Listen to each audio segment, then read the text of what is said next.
what's up, yo, baby? It's Boss King, baby. Back here with another video. Hey, y'all see today, bro, we got, okay, I have to shout out this person first up. I don't know who it is, but I know it's a Man City fan. We got Man City Football Club lads. You know what I mean? It's Man City lads. You go check them out on Instagram. I'll follow them on Instagram. Check me out on Instagram at King Baby. Just as you see it down, at King Baby, not React Sport, just at King Baby. Follow me on Instagram. Follow Man City lads on Instagram. Subscribe to the YouTube channel. Subscribe to my YouTube channel because hey, we all Man City right here. I'm pretty sure we all Man City right here, right? I'm a Man City supporter. So hey, I see this video right here. They posted. They say Man City have no fans. A football myth. You know what I mean? And I'm like, bro, I'm a Man City fan. I know I just started watching soccer about like what last year, this year type of shit, but I've always been interested in soccer. I played soccer. I'm a rugby player, but I played soccer, and I did kind of watch soccer at like before the World Cup, the one that France won. I did watch soccer a little bit, and I was supporting Man City. My favorite player at that time was what's his name? Sané, the guy with, I think he plays for Liverpool now or some shit, but he was playing for Man City, and he was my favorite player at that time. Sané, what's his name, bro? Leroy Sané. Yeah, Leroy Sané, some shit like that. But right now, my favorite player is Edison, Fernandinho Jesus, Sterling a little bit, and you know what I'm saying, Kevin De Bruyne, obviously. Grealish, bro. The haters, they were wrong. Grealish is fire. Grealish is putting on for us, bruh. But anyways, hey, let's just get into the video before I start talking a lot. I already spoke a lot. Before we get into the video, make sure you hit that subscribe button. Join the Royal Babies, because I am royal. You are royal on this channel. I react to sports videos, anything sports. So if you like sports, make sure you hit the subscribe button down below. And yeah, let's check this video out, bro. You know what I'm saying? Shout out to Man City lads, by the way. I love their I love their platform. Or her platform. I don't know. Man City lads, let's go. Ladsman. If you're a football fan and you spend some of your time on social media, you've probably seen these images before. Empty blue seats. There's no fans there. City have no fans. The Etihad Stadium's empty. Empty-had. But you're wrong, actually. Often these images are zoomed in. They show you a very small segment of the ground that may not have that many fans in, or it may be taken at half time. Manchester is blue, or bitch. before Stop playing with the us. game, or after the game. But you can't use one small area of the ground to represent the whole stadium. Sometimes, in an early cup game, for example, City might not sell the whole ground. They might sell 3/4 or 2/3 of the ground out. So there's going to be empty seats. Every team in the country, in England, every team in the world will be unable to sell all the tickets for one game. This image here as well, you can see. This was used to say that City had no fans again.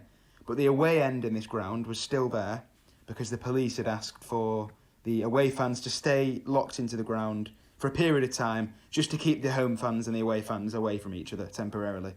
So yeah, it's quite obvious that there's an agenda against City, particularly with the supporters. Bro. There's a handful of ways people can manipulate you and make you believe City don't have any fans. Occasionally, you might have a low attendance game, but every team in the country does. But I'm actually going to explain in this video why City do have fans. I'm not bothered about all these fake news, pictures, out of context, zoomed in images of City having no fans, because I'm going to prove to you why we do have fans. This is 1934. City won the FA Cup. 1 million people in Manchester came to welcome them home. That's 1 million people. Because Manchester's blue. Earlier that season, City had the highest ever home attendance in English football history. That was against Stoke. This is 1934, if I haven't already mentioned. City had an attendance of 84,569. And as I've already said, no English team in history has had more fans in a stadium than City did here in his home tie against Stoke in 1934 in the FA Cup. So yeah, that just kind of proves a long-standing history of large support for City. And that's going to span on into the future generations of 1934, i.e. today, for example. But let's fast forward a little bit into the future. The year's 1998, and City have just been relegated from the second tier of English football down into the third tier of English football. That remains today the lowest point in the club's history. And actually, at one point in that season, City had actually dropped to 14th in the league. Now, that's just shocking if you think about where the club is now. Last year, lost the Champions League final, fair enough, but they actually got there. Think about the gap from 14th in the third division of English football to getting to the Champions League final, right? And this year, bro, we getting there. Bro, I was a little bit doubting, you know what I mean? Thinking, damn, PSG got Messi now. Ronaldo's back in United. I'm thinking, fuck, damn, bro. Then I watched them. I'm like, fuck, these niggas, they got in the team, right? They did all this attention stuff on Twitter and all that. But really, these guys, they didn't change. Ronaldo changed Man United a little bit. It's a strong team, I have to admit. But PSG has, dope-ass players. But Messi did nothing to that team, bro. So I'm not no Messi hater. I love Ronaldo, and yeah, but really PSG didn't change. If City didn't have any fans in 2021, so, surely they didn't have any in the third division of English football, or did they? In the 1998-99 season, City actually averaged an attendance of 28,261, and that's in a stadium, Main Road, that held around 35,000 people. So, pretty decent attendance for a team with no fans in the third division. City's away support in that season was nothing short of incredible as well. They helped to break several home attendances when they travelled away. For example, other teams in that division broke their own home attendances solely because City brought a huge following to their games. City actually put a really good run of form together, particularly after they dropped to 14th, and they managed to qualify for the playoffs in third place. They actually won the playoff final in incredible circumstances, really. 2 late goals. You're actually losing 2-0 going into the 90th minute of the game, and they scored 2 last-minute goals to take the game into extra time, and they eventually won on penalties to a sellout City crowd at Wembley. And again, City have no fans, but they're doing this in the third tier. Hey. Well, let's fast forward another year to the 1999-2000 season. And it's right at the end of the season. City have actually just won away at Blackburn. This is at Ewood Park. And they've beaten Blackburn 4-1 to finish second in the Championship and go straight up to the Premier League. Now, just look at how many fans are on this picture. This is an away game. City sell out the away end instantly. Fans are buying tickets all over the home end, and some have even perched themselves on a hill just outside the ground, just to watch their team, just to get a glimpse of their team being promoted back to the Premier League. Hey, I do this. Now, this is remarkable, really. You can't say City have no fans when you're seeing this. In the Championship, again. Not in the Premier League, in the Championship, we're doing this. I'm just going to play a small clip of Sky Sports' footage from that day, and yeah, just listen to the commentators' words, look at the fans, listen to the noise, and listen to the words of City manager at the time, Joe Royle. Terry Hilbron blows the final whistle, and Manchester City have completed the climb back to the Premiership. A second successive promotion. Joe Royle getting an instant bottle of champagne, and 4 years and 2 days after they played their last Premiership match, Manchester City are back there. In football, Joe, is this your proudest moment? At the moment, it's fantastic. You know, back-to-back promotions, and particularly the size of the club, and when you see the fans that we've got, the fans were amazing today. They nearly killed me in the end. They were squashing me to death, but they were fantastic, and the Premiership deserves Manchester City. And I ask you here as well, just listen to the fans here and listen to the actual words coming out of the commentator's mouth. And have carried them all the way back to the top level.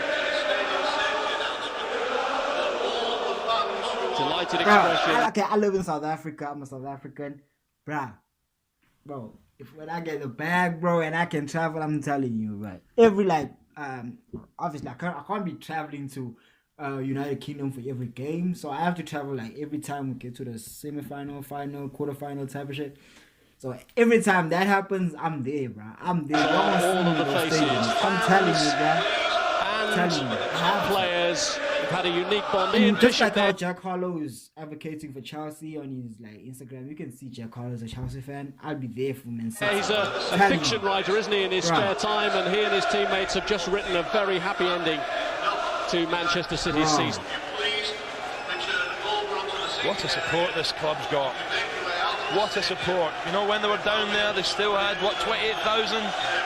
Imagine next year. They will take thousands to every away match. Yeah, so just to reiterate that fact, 28,000 fans getting in a third tier of English football at Main Road. But let's move it on a bit. This is 2003-04 season. City is struggling towards the bottom of the Premier League table, and they're still racking up numbers of 46,834 average fans per home game in the Premier League, and that was 98.1% of their total capacity in that season. So yeah, let's move it across to Old Trafford in the same season, and it's interesting comparison, this one, because City finished, I think, 16th in this year, whereas United were pushing right at the top. I think they finished 3rd in the end.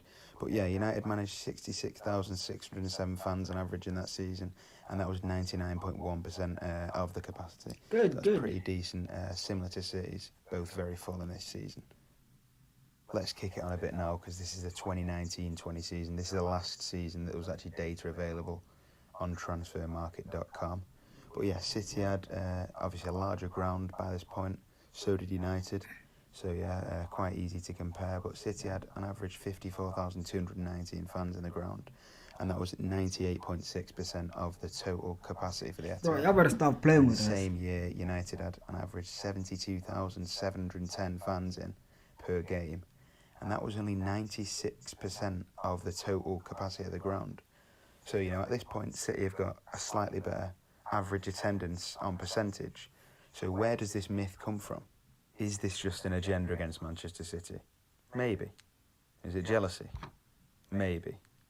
But at the end of the day, in the media, on social media, if people keep showing you the same images of City having an empty ground, enough people are going to believe it. Enough people that don't watch football or go to games or keep up to date with football are just going to believe these lies. Am I trying to say that City have a bigger fan base than United or Liverpool or any big team like that? No. I'm just trying to say City are a big team. They have a lot of fans and a lot of loyal fans, but this is kind of disregarded by a lot of people for some weird reason. Hey. Who's the noisiest? Now, this data is not just one thing to go off, but we've used multiple things today. City coming in second with 82 decibels at their peak in the 2018-19 season. And Wolves coming first. Very decent fan base at Wolves. Very loud fans, very clearly. Chelsea following Palace after that. very loud. Well. But surprisingly, Liverpool and United don't even make the list. Now let's carry on with United. This game was against Astana in the Europa League a few years back. They had to shut the entire top tier at Old Trafford, and even the bottom tier wasn't full at all. Now I'm not going to have a huge dig, because again, these photos are taken a little bit out of context. So you can't kind of blame the whole United fan base for not filling out a Europa League game. Because at the end of the day, as I've already mentioned, there's not that much demand for these kind of games. This was another game against Colchester. I think this was in the League Cup. But at the end of the day, United aren't going to fill that game. Neither would City. Neither would Liverpool. You can't blame an entire fan base for not filling out a game in a massive stadium against a relatively small team. No disrespect to Colchester there, but at the end of the day, every team in the country will have some games like this. So let's just recap. City have a huge fan base. Maybe not as big as United or Liverpool, but we've risen from the depths of the third tier of English football. Bro, I don't give a fuck. If there's only like 500 of us supporting City, I'll support City forever, bro. At this point, I'm embedded into City. I might not know much about them here, because I just started. Y'all gotta understand, I just started, but fucking love it, bro. Like, the love I've grown for football, and we've is just slowly crazy. As a risen back rugby up to player, the top. it's crazy. Through the Championship. And then one day in 2012, we won the league again. Hey. And now we're competing for the biggest prizes in the country and in Europe. So we're not plastic. We turn up to games. It's not empty every week. But if you want to believe that, that's up to you. But let me tell you now, it's not true. My man, my boy. So yeah, thanks for watching. And yeah, if you want to pass this on to any other football fan or City fan, hey, it'd be much appreciated. Hey, anyways, bro, hey, that is it for the video right here, bro. This is a perfect picture of us picking up the Premier League title, the cup, you know what I mean? But anyways, hey, I don't know what to say. I don't know what to say, but anyway, that is it for the video, guys. I hope you guys enjoyed the video. Make sure you hit that subscribe button, Join the Royal Babies. Because I am Royal. You are Royal. Support City. Leave every other team. Leave them. You can have favorite players in other teams, but don't support the team, bruh. Come on, bruh. Support City. But anyways, that's it for the video, guys. I hope you guys enjoyed it. And with that being said, that is it for the video.